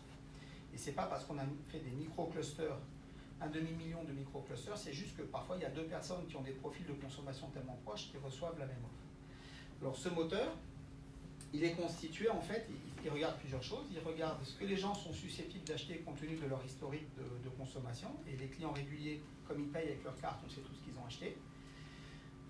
On sait ce qu'on veut leur faire changer comme attitude. On sait que ceux qui ne prennent que du café, on veut qu'ils passent à du solide, par exemple. Ça, c'est un input humain, c'est un input marketing. Ensuite, on regarde, est-ce que c'est des clients qui sont des clients plutôt stables vis-à-vis de Starbucks, dont le potentiel augmente, ou au contraire qui commencent à acheter de moins en moins. Et là, on va régler l'incentive, en fait, la remise qui leur sera faite en fonction de ça. On va regarder, est-ce que compte tenu de leur profil, on pense qu'ils ont à peu près acheté tout ce qu'on pouvait leur vendre, ou est-ce qu'il reste des choses à leur vendre ou pas. Et on regarde, est-ce que c'est des gens qui facilement utilisent les promos, ou au contraire, c'est des gens sur lesquels il faut des super promos pour qu'ils se mettent à les acheter. Et donc tout ça, ça a été d'abord fait par mail, puis en fait, ça a été mis dans une app, et ça a fait un nouveau programme de fidélité en fait pour Starbucks. Donc ce que vous voyez là, donc tout ça c'est une app qu'on a développée, et vous voyez en fait que pour 2 clients, il y en a un qui est très loyal, donc il a beaucoup d'étoiles par rapport à l'autre. L'impact est à peu près de l'ordre de 150 millions de revenus additionnels, et chez eux le revenu, la marge brute c'est pratiquement pareil, le café c'est pas la poudre qui leur coûte très cher. Bon, ça, si vous le valorisez, un multiple de 10 ou 8, ça fait plus d'1 milliard de création de valeur. Alors là-dessus, on a été confronté à ces fameux problèmes éthiques, c'est-à-dire que, notamment, à partir des données de fréquentation des cafés sur les campus, on s'est amusé, on n'a pas utilisé cet algo, mais on s'est amusé à voir si on était capable ou pas de prédire si les gens allaient réussir leur année ou pas. Et en fait, on est capable de le faire avec une très très bonne précision. Et c'est pas que le café rend intelligent ou qu'aller au Starbucks tard le soir et pas faire, je sais pas quoi, réviser, c'est un problème. C'est juste des look-alike, à la Amazon, on regarde ceux qui ont réussi les années d'avant, qu'est-ce qui leur ressemble dans leur consommation, et en fait, c'est assez prédictif. Alors évidemment, on n'a pas du tout utilisé cet algo, on n'a rien fait avec. Dites-nous quand même ce qu'il faut boire pour réussir à Stanford d'avoir ce web parfait. Comme le disait la personne précédente, il y a des choses qui sont implicites. Tout ça, c'est du machine learning implicite. Donc, on n'a jamais explicité les variables. Après, dans les sujets un peu chauds, la gamification marche. D'ailleurs, l'orateur précédent en parlait. Et donc là, si vous dites, va en acheter un et puis tu auras une étoile, c'est moins puissant que de dire, si tu en as 3 dans la semaine, tu auras 2 étoiles. Parce qu'il y a un côté, tiens, clac, j'en ai fait un, clac, là, tous les gens sont sur leur montre à regarder les nombres de pas, les je sais pas quoi, les trucs, donc ça, voilà, ça paye. Mais les promos les plus puissantes, c'est les promos où vous dites à un groupe de copains, à vous 5, si vous buvez 30 lattés la semaine prochaine, on vous donne un paquet d'étoiles à vous partager comme vous voulez. Et là, il y a de l'émulation, ils en parlent, et c'est les promos les plus puissantes. Maintenant, les gens ne nous disent pas qu'ils sont leurs copains. Par contre, nous, on le sait. Puisque quand ils viennent tout le temps ensemble, tous les jours, l'un après l'autre, payer leur truc, on voit bien que c'est des gens qui font partie du même groupe. Et du coup, la question, c'est, éthiquement, est-ce que vous utilisez cette info ou pas? Machin est copain de trucs, est-ce que pour leur vendre du café, sachant que cette info, vous la générez à partir de café, est-ce qu'on peut l'utiliser ou pas? Et là, on est au-delà du RGPD, tout ça, c'est des clients, c'est pour leur vendre du café, c'est pas pour faire du cross-sell de vacances, non, c'est vraiment du café. Et en fait, la façon dont Starbucks le résout, c'est en disant, on va avoir un programme de fidélité à plusieurs étages, et on va demander aux gens si oui ou non, ils souhaitent participer à ce type de promo. Et donc, ils ne sont pas dans le consentement, ce que font la plupart des boîtes, une espèce de truc incompréhensible, où de toute façon, on dit oui, parce que bon, on a envie que ça marche. Ils sont très explicites sur, voilà, si vous rejoignez notre programme maximum, voilà le type de promo que vous recevrez. Par contre, voilà ce qu'on fera de vos données, et ça, vous prenez ou vous laissez. Et il y a beaucoup de gens qui prennent, mais il y a aussi des gens qui décident de ne pas prendre. Et c'est une approche, moi je trouve, qui est un peu moderne par rapport au consentement explicite, qui est d'essayer d'être très clair justement sur pourquoi vous prenez ou vous ne prenez pas tel programme, plutôt que de mettre du charabia juridique en espérant que les gens diront tous oui, parce que de toute façon, on ne saurait pas faire autrement. Donc effectivement, sur ce travail qu'on a fait avec Starbucks, on a trouvé un algo qui nous permettait de dire si les étudiants allaient réussir leur année ou pas. Alors j'ai vu que Victor a levé la main, je ne sais pas si c'était pour demander un brownie Starbucks ou pour poser une question. C'est une question sur ce dont vous parliez précédemment. Oui. Vous aviez dit au tout début que les entreprises, les 20% des leaders qui, on va dire, participaient activement à l'intégration de l'IA dans leur fonctionnement, étaient agiles dans leur mentalité, dans leur fonctionnement.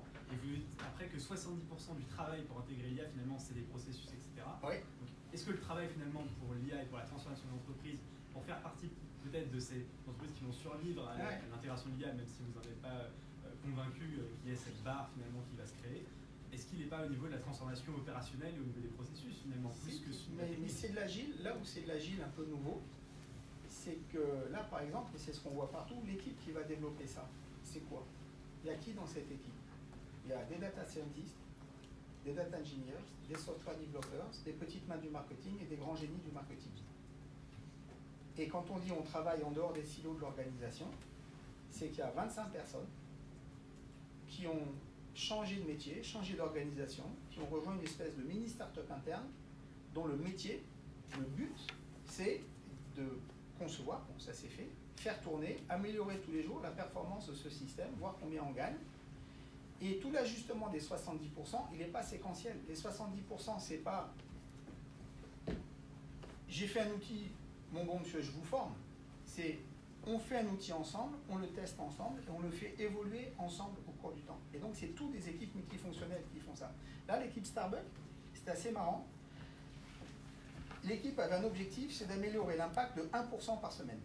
Donc, chaque semaine, il y a la promo qui sortait. Il y avait une règle, on ne pouvait pas investir plus en promo que ce qui était investi avant. Donc, chaque semaine, il y avait une boucle retour rapide, parce qu'on savait si les gens avaient utilisé ou pas les coupons. Et donc, chaque semaine, on mesurait est-ce qu'on a fait 1% de mieux que la semaine d'avant ou pas. Avec cette équipe multifonctionnelle, colocalisée, qui d'ailleurs continue. Et par rapport à l'informatique classique, où en gros, je ponds un machin avec plus ou moins d'input des utilisateurs, je le fabrique, je le déploie, je forme les utilisateurs, et puis 4 ans après, hop, upgrade. Là, l'équipe, c'est complètement DevOps, c'est-à-dire que le run, le build, la conception, le design, tout ça, c'est en permanence et tout le temps. Et il y a une équipe de 25 personnes qui fait vivre la bête, là.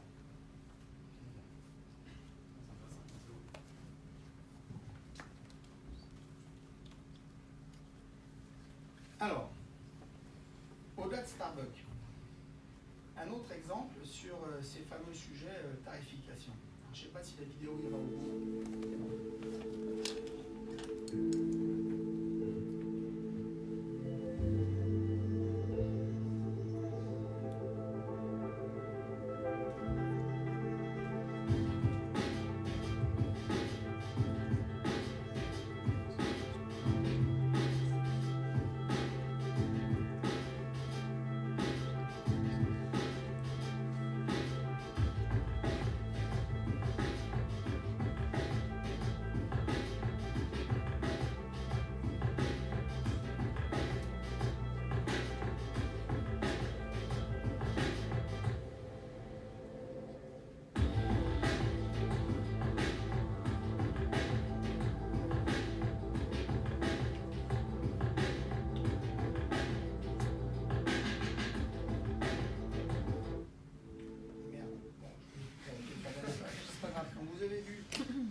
De gain en taux de conversion, c'est colossal, hein, parce que enfin, en taux de conversion, c'est 8% de marge d'augmentation. Et là encore, formation de milliers d'utilisateurs de cet outil devient l'outil du quotidien de tout un tas de personnes. Alors sur la façon dont ça a été fait, bon, bah, c'est assez classique. De toute façon, on a pris toutes les données qu'ils avaient sur leur guide historique. On avait 100 features par client, et puis on a commencé à essayer de trouver des modèles prédictifs. Et quand je dis qu'il y a des choses qui s'apprennent, il y a deux choses qui ont été, à mon avis, vraiment intéressantes. Donc ça vous donne pour chaque client, ils en ont des dizaines de milliers aux États-Unis, hein, l'élasticité prix pour différentes gammes de produits. Dans les apprentissages, en fait, l'algo a repéré des clients pour lesquels, en fait, on savait qu'on allait perdre. Et un client sur lequel on sait qu'on va perdre, on n'a pas intérêt à faire un prix trop bas. Le réflexe du commercial, c'est de faire un prix bas, puisqu'il faut gagner. Mais en fait, quand on est sûr de perdre, c'est idiot. Parce que d'arroser le marché de prix bas, ça donne un très mauvais signal prix. Et après, un client qui habite pas loin, qu'on a une chance de gagner, qui va savoir que son copain sur sa tarification pour son service logistique, c'est un genre FedEx là, il avait, je sais pas quoi, 50% de remise, alors que lui, on n'a que 10, on se pourrit le marché. Et donc l'algo, une première vertu, ça a été d'être capable de montrer qu'il y avait certains cas où ça ne servait à rien d'aller plus bas. Et ça, c'est quelque chose sur lesquels se forment les vendeurs. L'autre chose intéressante, c'est qu'il y avait un certain nombre de clients sur lesquels l'algo allait en fait très bas. Et quand on regardait la tête de ces clients, on se disait, mais c'est vraiment bizarre, parce qu'il y a des gros, des petits, toutes les données semblaient plutôt dire que c'était un client régulier, qu'il allait être prêt à repayer, etc. Donc il y avait vraiment une interrogation. Et en creusant vraiment très profond, ce qu'on a vu, c'est que c'était les clients pour lesquels certains concurrents venaient de créer des infrastructures logistiques à proximité. Et évidemment, quand on a de l'infrastructure logistique à proximité qui se crée, un nouvel entrepôt, bah, le concurrent va essayer de le remplir. Et si on reste sur les prix qu'on avait avant, on va perdre énormément de parts de marché. Et ça, c'est du signal d'ordre 2 quand même, qui arrivait à être extrait par le moteur de tarification. Et la tarification, on en fait beaucoup en B2C, on en fait aussi beaucoup en B2B. Alors, ça c'est l'exemple Humana dont je vous ai parlé, que je vous ai montré tout à l'heure, hein, donc, où en gros, là c'était simplement du lookalike, hein, et puis après on regardait, pour des clients de profils similaires, bah, quelles sont les interventions qui servent à quelque chose, celles qui n'avaient eu aucun impact, et puis petit à petit on a entraîné un modèle qui a aidé à anticiper la valeur ajoutée ou non des différentes interventions. C'est pas 50%, c'est 15%. Alors, il y a des choses qui se font dans le monde industriel. Donc, on a travaillé par exemple dans l'acier. C'est un sidérurgiste pour son réseau d'usines en Europe. Alors l'acier, c'est compliqué de faire des prévisions de demande parce qu'il y a à peu près 500 000 sortes d'acier que vous pouvez faire qui sont différentes. D'accord ? Donc c'est une masse énorme d'acier possible. Et vous avez une demande qui est assez volatile parce qu'elle dépend de l'agriculture, du bâtiment, de l'auto, de tout un tas de trucs. Et donc nous, on a fait deux choses avec eux. On a fait un modèle de comportement historique des clients, et puis sur des marqueurs macro externes sur certains marchés. Et on a réduit assez fortement, d'un tiers, les erreurs de prévision. Ensuite, on a fait un modèle de prévision de la capacité, parce qu'il y a tellement de sortes d'acier possibles que quand on passe d'un type d'acier à un autre sur une ligne industrielle donnée, en fait, on ne sait pas combien de temps ça va mettre pour se stabiliser le processus. Et avec 500 000 sortes d'acier et 30 usines en Europe, on n'a pas assez de données pour le faire de façon systématique et pour savoir exactement comment ça marche.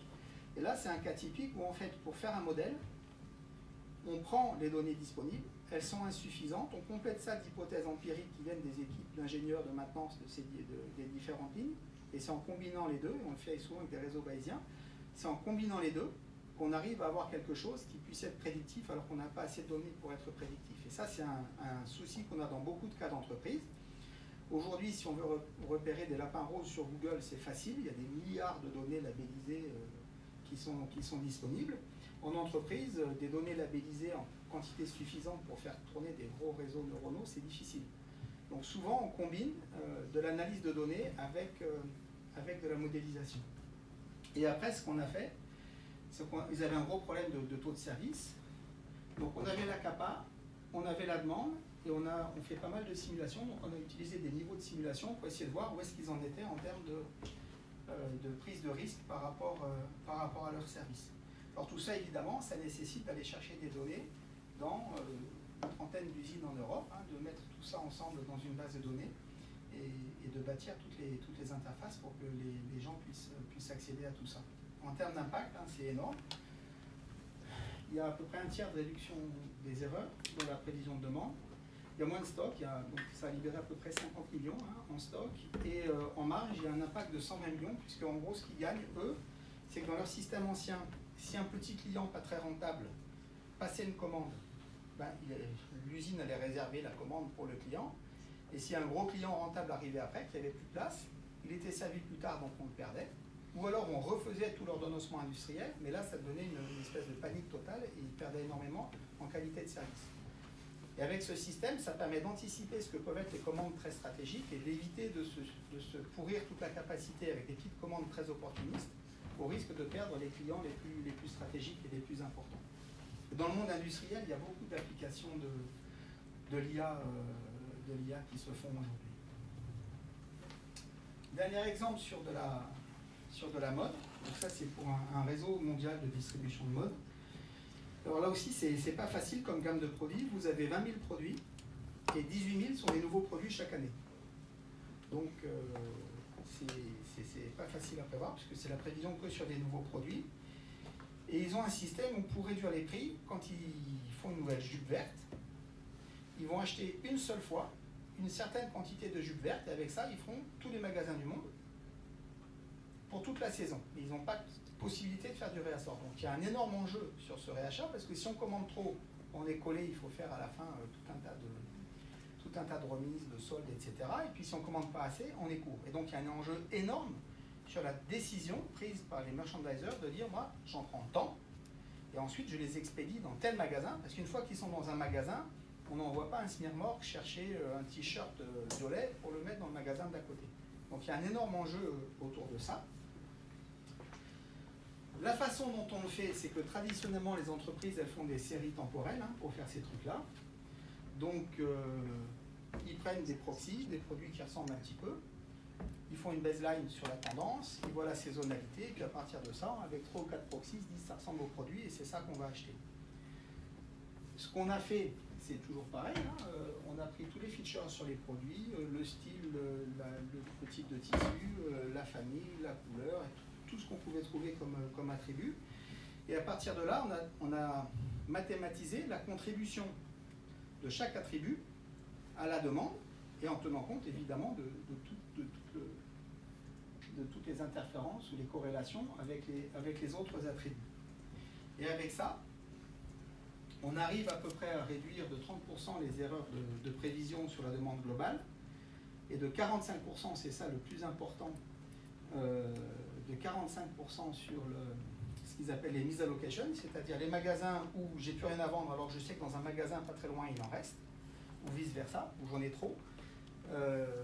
Et au total, c'est 4%, mais là c'est 4 points de marge qui sont en jeu. 4 points de marge, parce que vous imaginez, c'est colossal 4 points de marge pour une entreprise. Voilà, donc ça c'est encore un exemple. Et si vous prenez tous ces exemples, que ce soit là, que ce soit la santé, que ce soit les équipes pharma, les équipes sidérurgistes ou les personnes là, qui font la tarification sur les camions, il n'y a jamais un emploi qui a disparu. D'accord ? Ces énormes use cases qui rapportent énormément aux entreprises, c'est pas d'automatiser des gens. C'est de prendre des gens qui ont des décisions lourdes. Un vendeur qui décide de donner 10 points de remise ou 15 points de remise, c'est une décision énorme en matière économique. Parce qu'il y a des milliers de vendeurs qui font ça 10 fois par jour. Donc, cherchez des gens qui prennent des décisions très importantes et les équiper pour qu'ils décident moins mal. Alors parfois c'est la machine qui décide, parfois c'est la personne qui décide. Si vous prenez l'exemple Starbucks, les équipes marketing qui chaque semaine se faisaient, tiens, allez, le cookie à $1 ou le cookie à 3 étoiles. Bon, ces personnes-là, maintenant, elles font vivre une bibliothèque de promotion, et tout leur métier, c'est plus de se dire, il y a 30 segments, et puis alors sur chaque segment, on choisit un truc, c'est de se dire, pour chacun des 30 segments, et en fait, on les a reconfigurés, il n'y en a plus 30, et c'est plus les mêmes, pour ce type de client, qu'est-ce que je cherche comme fonction d'utilité? Et ça, c'est une décision humaine qui est dure à prendre. Après, une fois que la fonction d'utilité est lancée, c'est l'algo qui va sortir les 25 millions de promotions qui vont partir chaque semaine. Ça, c'est sûr. Mais du coup, les équipes marketing, elles se focalisent maintenant sur une vraie valeur ajoutée qui est la réflexion autour de, finalement, qu'est-ce que j'ai comme fonction d'utilité pour ce groupe de clients? Qu'est-ce que je veux qui change comme comportement? Je vois si ça marche pas, et je réfléchis autour de ça. Donc, on est vraiment sur des use cases qui aident les gens à prendre de meilleures décisions. Alors, bien sûr qu'il y a des use cases qui peuvent être d'automatisation de back-office, de mettre des chatbots, je sais pas quoi, à la place des gens dans les call centers, etc. Mais je pense vraiment que ceux qui rapportent le plus, c'est ceux qui aident à la meilleure prise de décision sur les enjeux les plus importants des entreprises. Et c'est pas anodin.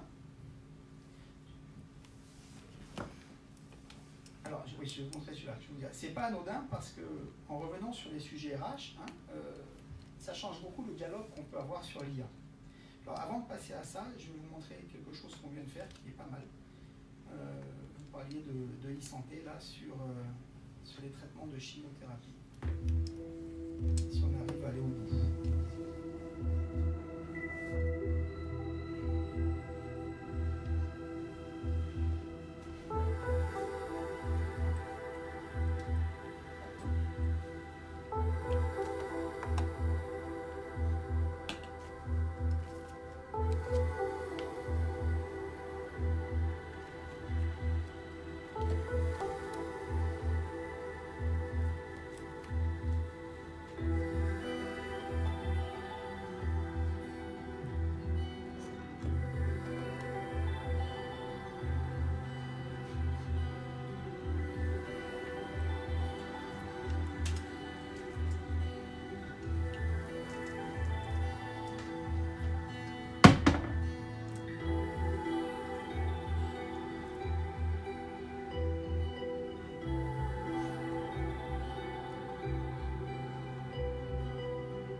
santé, c'est vraiment un des enjeux où il y a, enfin, un des domaines dans lequel il y a plus. Hein. Vous avez vu qu'Apple a déclaré Apple a déclaré qu'ils espéraient que dans 2 siècles, on se souviendra qu'Apple a transformé la santé. Il y a beaucoup de choses à faire. Là, on a une expérimentation avec Cochin en ce moment dans leur centre de réanimation. Un patient en réanimation, il produit aujourd'hui à peu près 2 500 000 data points par jour, hein, donc tous les biomarqueurs, tous les capteurs qui sont là. Et là, on travaille avec eux pour anticiper les risques, ce qu'ils appellent kidney failures, donc quand on est sous anesthésiant, etc. Il y a des problèmes de reins qui peuvent arriver.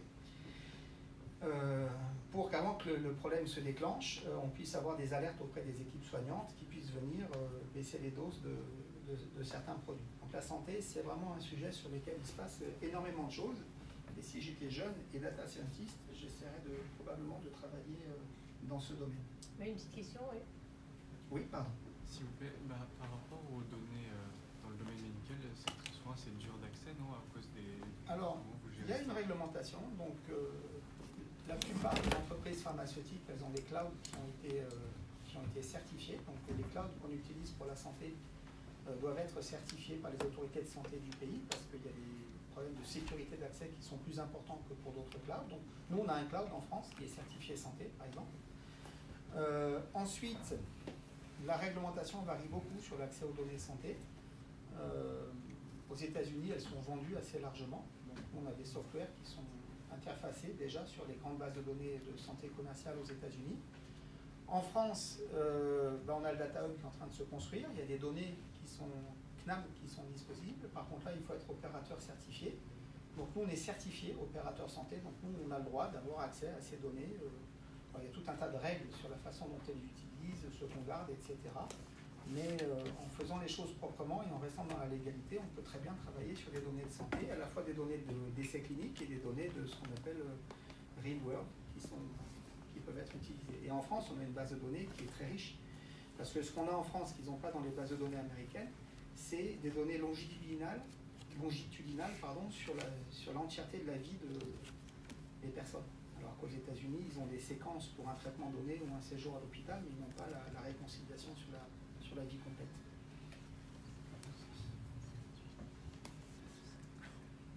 Alors, sur ces sujets Human Plus et Human Zero. Là, nous, on vient de sortir une étude qu'on a faite avec Microsoft. Si vous interrogez les équipes qui travaillent dans la tech, à 80%, les gens vous disent « Moi, je suis un idéaliste. C'est pour ça que j'ai choisi de travailler dans la tech, parce que je pense que la tech va sauver le monde. Donc comme la tech va sauver le monde, je me lève le matin pour aller bosser dans une boîte de tech, je vais sauver le monde, donc je suis heureux. » D'accord ? La vie a un sens. Après, quand on interroge le grand public, ça c'est des données propriétaires, mais si je les ai là, non, je les ai pas. Enfin, en gros, c'est simple. À 75%, les gens, tout pays, expriment une angoisse forte vis-à-vis de l'IA, que ce soit l'impact sur l'emploi, l'éthique, la surveillance généralisée, les erreurs du système, l'injustice, parce que ce qu'expliquait Raphaël tout à l'heure, là, il y a des biais. Bon, quand il y a des gens qui ont des biais, c'est une chose. Quand le biais, maintenant, on est dans une machine qui fait tout de manière centralisée, le biais il est encore plus présent. On n'est même pas protégé par la diversité, une fois que c'est un algo qui prend toutes les décisions. Donc si on a 1000 personnes qui font quelque chose, on est protégé par la diversité. Donc on est dans une situation qui fait peur. Alors, les gens ont aussi des attentes positives vis-à-vis de l'IA. Et on est sur quelque chose qui est à peu près aussi fort entre le positif et le négatif. Mais le négatif, il est extrêmement présent. En particulier, là, c'est 2/3 des gens qui pensent qu'ils n'auront plus d'emploi demain. Et alors, en 2014, il y a un bouquin qui a été écrit, qui a un petit peu installé dans le paysage l'idée « Data is the new oil ». Voilà, tout le monde a « Data is the new oil ». Donc, pour les entreprises, dès que quelqu'un a des données, c'est un puits de pétrole, je suis riche, regarde, je ne suis pas encore riche, mais un jour je serai riche parce que data is the new oil. Bon. Et je pense que c'est délétère, surtout dans le monde public, parce que ce fameux data is the new oil fait que n'importe quelle petite entité publique perdue au fin fond de Perlimpinpin se dit comme c'est du oil, je ne veux pas le partager parce que si ça a de la valeur, je n'aurai pas l'argent. Donc en plus, c'est complètement délétère ce discours. Ce qui se passe, c'est que oil aujourd'hui, c'est pas super porteur dans l'opinion publique.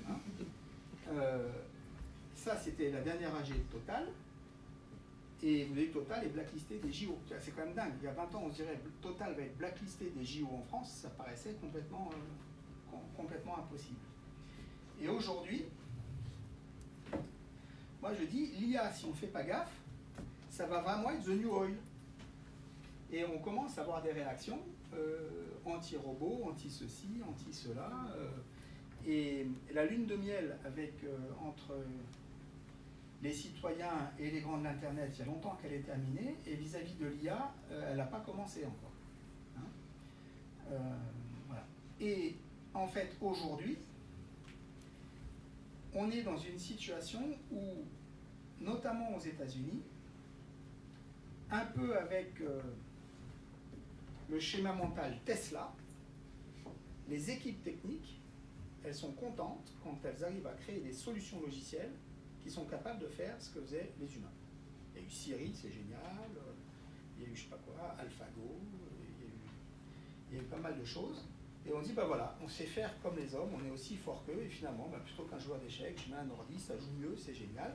Et on fait ça pour les voitures, on fait ça pour les back-office, on fait ça pour tout un tas de trucs. Et ça, c'est ce que j'appelle Human Zero. On se dit, bah voilà, les hommes sont faits pour se reposer au bord de la piscine, on va faire travailler des machines à leur place, et puis ça, c'est vachement bien, parce que l'humanité sera heureuse. Alors, je ne vais pas avoir de grand débat sur le point d'atterrissage de tout ça. Je ne sais pas si l'humanité sera heureuse et si on sera tous au bord des piscines ou pas, mais ce que je sais, c'est qu'à 10 ans, c'est même pas en rêve. Et du coup, tout le discours, on va remplacer les gens par des machines, c'est un discours qui est éminemment anxiogène, parce qu'on n'est pas encore au bord des piscines, mais une fois qu'on est au chômage, on est au chômage. Et donc je pense qu'il faut faire attention à la façon dont on déploie l'IA pour redonner un petit peu de confiance entre le grand public, les salariés et l'IA. Parce que sinon, on est vraiment à risque de voir Greenpeace ou d'autres se saisir du sujet et faire qu'on ne puisse plus rien faire. Alors pour ça, c'est un petit peu cette idée de Human Plus. Je vois 4 choses qui sont importantes. Alors oui, pardon. La première raison, c'est ça. Il y a une autre raison pour laquelle Human Plus, je pense que c'est important. Et ce que je vous ai expliqué sur de l'aide à la décision, c'est que l'IA, seule, c'est débile. Et on nous parle toujours de biais, je sais pas quoi, Apple, carité, que des blancs, pas de noirs, ou pas de femmes, je sais pas quoi, et puis les biais racistes, les machins, les trucs. Bon. Mais avant même d'aller chercher les biais racistes et tous ces trucs-là, juste sur des fonctions business de base, l'IA seule ne fonctionne pas complètement. Parce qu'il y a toujours des erreurs. Et aujourd'hui, il y a tout un tas de chercheurs qui veulent débiaiser des machines et tout, mais ça ne marche pas. Alors, je vais partager 2 exemples avec vous d'imbécilité de l'IA. On prend Apple, qui a quand même une IA, enfin des équipes IA qui sont parmi les meilleures au monde, et parfois ça bug. Alors, c'est pas grave, c'est des promos. Dire Amazon, pas Apple, Amazon, hein. I bought a toilet seat because I needed one. Necessity, not desire. Do not collect them. I am not a toilet seat addict. No matter how temptingly you email me, I'm not going to think, oh, go on then, just one more toilet seat. I'll treat myself. Après, ça peut être un peu plus grave. Had the same situation with my mother's burial urn. Ah oui, j'en achète une. Il y a Criteo derrière qui veut m'en vendre une par jour de toutes les couleurs. Normal. Donc l'IA tout seul, ça ne peut pas tout comprendre aujourd'hui. Un autre exemple vachement intéressant, c'est un exemple français. Sur un des magasins de bricolage en ligne. C'est une histoire vraie. Hein. Donc, magasin de bricolage en ligne. Donc en France, on a une spécificité, c'est que dans un magasin de bricolage, on vend des boules de pétanque. Il n'y a qu'en France qu'on fait ça. Et ils ont une start-up qui leur fait de la perso, et donc du cross-sell, et qui pousse un produit. Quand on achète un truc, j'achète un tournevis, on propose des vis. Bon. Donc quand j'achète des boules de pétanque, on propose un cochonnet, une tirette, tout va bien. Depuis décembre dernier, quand j'achète une boule de pétanque, on propose un gilet jaune et un masque à gaz. C'est normal. C'est normal. L'algo, il regarde ce qui se passe, il dit oui, il y a un combo qui gaze bien en ce moment, boule de pétanque, gilet jaune, masque à gaz. Et qui se met à pousser ça. Voilà. C'est pas que c'est une mauvaise IA, elle n'est pas mal codée. C'est juste que, voilà, l'IA, ça comprend pas, quoi. D'accord ? Et c'est aussi pour ça que l'approche Human Plus, c'est un truc qui nous protège contre les inepties potentielles de l'IA. Alors quand c'est des promos pour des cookies ou des cafés, c'est pas très grave. Quand on est sur des sujets plus importants, de recrutement, d'accorder des prêts, de fixer des tarifs, etc., le non-sens a un coût social qui peut être extrêmement élevé. Et comment on fait pour empêcher que des mauvaises décisions, rapprochements ne soient pris? Alors je vais y venir à ça. Donc pour ce Human Plus, un petit peu, qui est l'école IA que j'essaye de défendre, il y a 4 règles. La première, ça je vous l'ai dit, c'est d'aller essayer de faire la chasse au gaspillage, pas la chasse aux emplois, ou au moins la chasse au gaspillage avant la chasse aux emplois. Et c'est là que une approche où tout ce qu'on va chercher à faire, c'est faire des machines qui remplacent les personnes. Je pense qu'économiquement, c'est pas la meilleure, c'est pas uniquement de la philanthropie. Je pense qu'économiquement, c'est pas la meilleure et qu'elle est risquée parce que la machine seule, elle peut faire n'importe quoi. Et qu'il y a beaucoup d'argent à gagner, d'efficacité à aller chercher avec des systèmes de complémentarité homme-machine. Après, qu'il y ait des gains de productivité qui soient faits en IA, c'est possible. Mais je pense que les entreprises sont trop dans l'idée, Tesla, je vais remplacer mes ouvriers par de l'IA et au moins j'aurai fait de l'IA. Et le chiffre qui m'a le plus frappé dans l'étude MIT qu'on a faite, si vous prenez les 20% de ces entreprises qui sont les plus en avance en IA, à 80%, elles cherchent de l'effectiveness et à 20%, dans leurs plutôt 80% des initiatives qu'elles ont lancées recherchent de l'effectiveness, 20% de l'efficiency. Donc ces leaders, ils sont déjà passés dans le mode de faire la chasse au waste plutôt qu'au job. Après, pour l'IA de confiance et l'IA qui ne fasse pas n'importe quoi, je pense qu'il y a tout ce sujet people over tech. L'enjeu, le coût, voilà, bien sûr, les entreprises, elles ont mis 50 ou 100 millions pour se faire monter des data lakes par Accenture, IBM ou Cap. Elles se disent, ça y est, j'ai fait mon gros chèque, maintenant, je vais gagner de l'argent. L'investissement dans les personnes sera beaucoup plus important et beaucoup plus coûteux. Alors, bien sûr, il faut monter les équipes de data scientists, c'est très cher, mais il faut surtout reformer tout le monde. Aujourd'hui, vous faites des lunettes de réalité virtuelle pour des techniciens de maintenance qui vont aller réparer des chaînes industrielles. Bon, ça marche, et ça vous dit, change tel composant, fais ci, fais ça, etc. C'est une remise en cause fondamentale du métier de ces équipes-là. Si jamais on envoie les lunettes de réalité virtuelle par UPS avec un lien pour un tuto sur YouTube pour voir comment on se les met sur le nez, ça ne marchera pas, les gens ne vont jamais les utiliser. Et donc l'accompagnement métier, il est énorme. Le besoin de formation, il est colossal, cette fameuse histoire de formation souris là dont je vous parlais. Et donc les DRH ont un rôle colossal à jouer. Et à la fin, honnêtement, la techno, c'est pas cher. Et si on s'est trompé de fournisseur de techno, on change. Personne n'est mort. Ça s'achète. Vos équipes, ça s'achète pas. Je veux dire, une fois que vous avez réussi ou pas à former 10, 15, 20, 30 000 personnes, et il a fallu des années pour le faire, c'est beaucoup plus lourd comme enjeu. Et on est vraiment face à une révolution. Et nous, on a sorti une étude avec Malakoff là, il n'y a pas longtemps. On a interviewé des DRH, on a interviewé des représentants des syndicats. Et en fait, il y a une énorme demande au niveau des partenaires sociaux de comprendre ce qui va arriver en IA, où est-ce qu'on en est.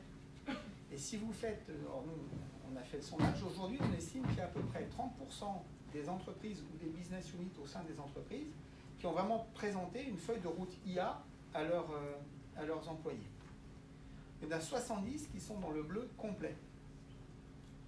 Parce qu'aujourd'hui, les entreprises se sentent un peu mal armées pour aller porter un discours IA face à leurs employés, parce que justement, si on est complètement human zero, c'est sûr qu'on n'a pas envie d'y aller trop vite pour aller expliquer aux gens à quelle sauce ils vont être mangés.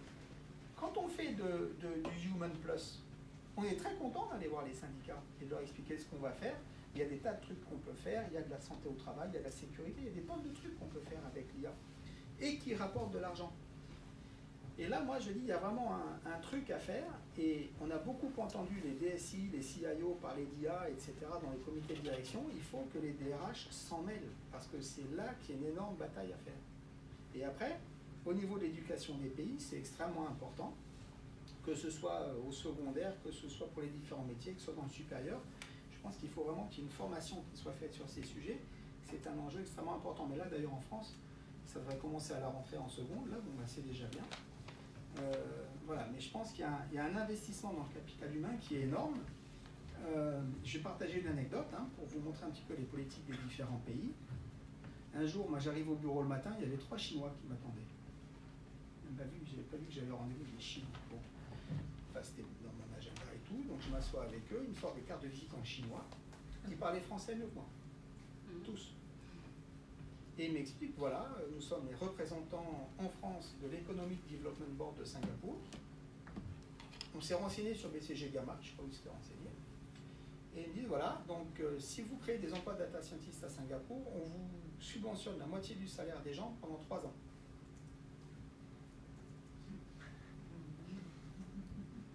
Hein? Ça, c'est un pays qui se dit, j'investis. Et d'ailleurs, maintenant, ils ont Google, ils ont tous les grands, etc., qui sont en train d'investir à Singapour. Je pense que c'est un enjeu national, moi, d'investir sur ces sujets. Vous avez combien de personnes à Singapour, du coup, alors? On a 25, là.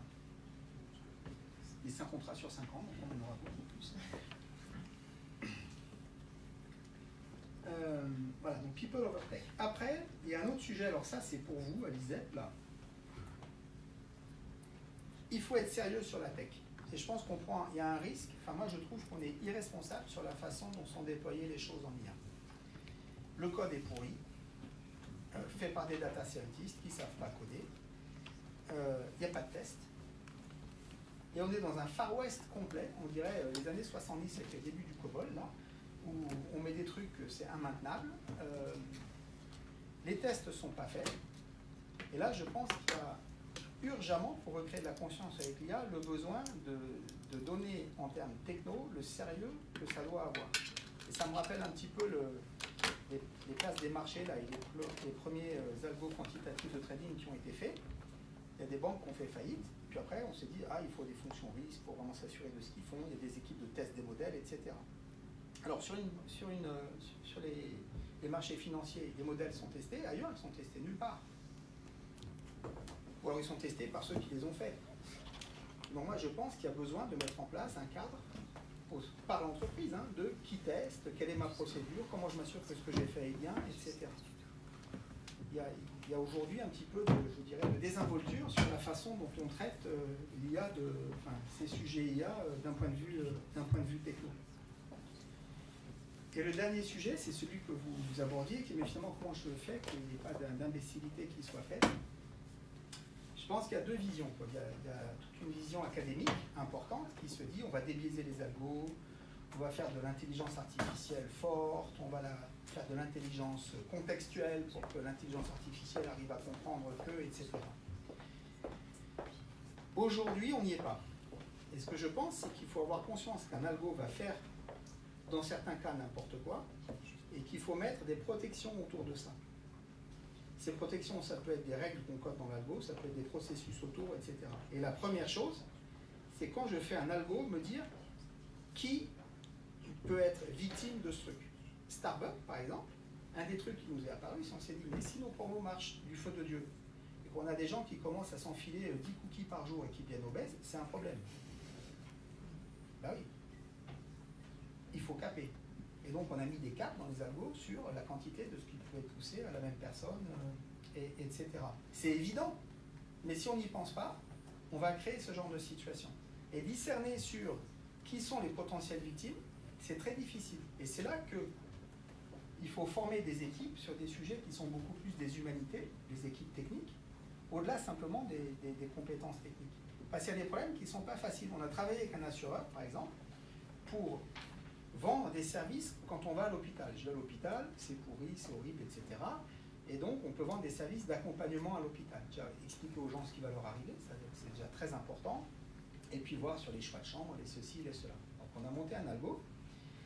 Et on a dit, oula, avant de faire mumuse sur Internet et les portables, on va le tester avec une équipe du centre d'appel. Et en fait, il y a 3% des gens qu'on appelait, dont nous, on savait qu'ils allaient à l'hôpital, mais pas eux. Ben oui. Bon. Du coup, si c'est un humain qui réagit, il sent et il peut un peu ajuster. Après, la question est, qu'est-ce qu'on fait? Et ces 3%, on n'arrivera pas à les enlever. On est sûr qu'il en restera, même si on essaie de débiaiser le truc ou pas. Est-ce qu'on laisse tomber? Est-ce qu'on trouve une façon de faire? Est-ce que c'est acceptable de cracher le morceau à quelqu'un ou pas? C'est pas facile de répondre. Dans la mode, vous faites du cross-sell. Vous allez être biaisé ethniquement. C'est-à-dire que quelqu'un d'un groupe ethnique, pour maximiser le cross-sell, vous allez lui proposer, mécaniquement, même sans le coder, simplement parce que l'algo apprend, des vêtements de son groupe d'appartenance ethnique. C'est sûr. C'est raciste? Est-ce que c'est acceptable? Est-ce que le contraire c'est bien? On sait que quelqu'un fait partie d'un groupe ethnique et on le bombarde d'offres d'un autre groupe ethnique pour s'assurer que la personne est dans la diversité. C'est pas évident ces questions. Et ces questions-là, il faut se les poser avant, pas après. Après, alors sur les victimes, là, je vais juste vous dire sur pourquoi ces moteurs ça peut être mauvais. Aux États-Unis, il y a beaucoup de moteurs d'admission dans les universités, des algos et tout pour screener les gens, les dossiers, etc. Ils ont eu un effet délétère sur ce qui se passait. Parce qu'à la fin, tout ça, ça a été piloté par un classement des universités qui est fait chaque année aux États-Unis, qui a des critères qui paraissent de bon sens. Notamment un des critères qui pèse beaucoup pour le classement de l'université, c'est évidemment est-ce que vous recevez beaucoup de demandes. Et parmi les tonnes de demandes que vous recevez, quand vous admettez quelqu'un dans votre université, quel est votre taux de rétention? Parce que si 9 sur 10 des gens que vous admettez dans votre université vont finalement ailleurs, c'est moins bien que si c'est 9 sur 10 qui restent. Du coup, les universités ont des algos pour essayer de savoir, en fonction des profils, est-ce que si on fait une offre à la personne, elle viendra? Du coup, la méthode habituelle des étudiants américains qui était de dire bah, finalement, j'ai 2-3 universités de rêve dans lesquelles je vais essayer d'aller, et puis une ou deux que je prends où je suis sûr d'être pris, parce que là au moins, ça me garantit que j'aurai une université. Si je suis un peu trop bon, entre guillemets, pour les universités moyennes que j'ai ciblées, l'algo va dire « oulala, lui, si on lui fait une offre, il y a de fortes chances qu'il parte ailleurs ». Au sommet, s'il n'est pas pris, il n'a plus de filet de sécurité. Donc il peut y avoir des conséquences non voulues terribles autour de ces algos. Il y a des algos de pricing aux États-Unis sur des assurances où en fait, en jouant sur le niveau de risque et puis le profil des personnes, le prix pour la même assurance, pour le même niveau de risque d'une personne, pouvait aller de 1 à 8. Simplement parce qu'il y a des gens qui sont moins éduqués et qui sont prêts à payer plus cher et d'autres qui comparent plus. Et évidemment, c'est toujours les groupes sociaux les plus défavorisés qui payent le plus cher. Donc il faut avoir en tête ces situations. L'IA peut faire des victimes. Et quand on fait un algo, c'est très important de se demander est-ce qu'il y a ou pas des victimes potentielles dans ce qu'on a fait. Pas pour débiaiser les algos, pour mettre en place des règles d'utilisation, pour les mettre dans une espèce de coffre-fort dans lequel on se dit, on surveille ce qu'il fait, on monitore les biais possibles et on met des règles et des processus autour. Et une règle très importante, quand on commence à injecter de l'IA dans un processus, c'est de faire que le processus, je ne sais pas quoi, le recrutement ou d'autres, on en garde 5 à 10% qui soit fait sans IA, pour au moins avoir une référence par rapport à laquelle comparer, pour garder un petit peu de diversité. Parce qu'une fois qu'on recrute tout le monde avec un algo, il y a tout un tas de biais qu'on ne verra plus jamais, puisqu'on ne sait pas ce qu'aurait fait ce qu'on n'a pas recruté. Donc c'est très important aussi de garder des boucles de retour sur le monde réel, pas uniquement de l'IA contre de l'IA. Merci Sylvain. J'ai l'impression que de victimes ce soir, il n'y en a pas. On a tous gagné à vous écouter et on va pouvoir continuer quelques questions au cloître côté pour ceux qui veulent poser des questions plus particulières. Et je crois qu'on peut applaudir Sylvain Durand. Extrêmement intéressant. Merci.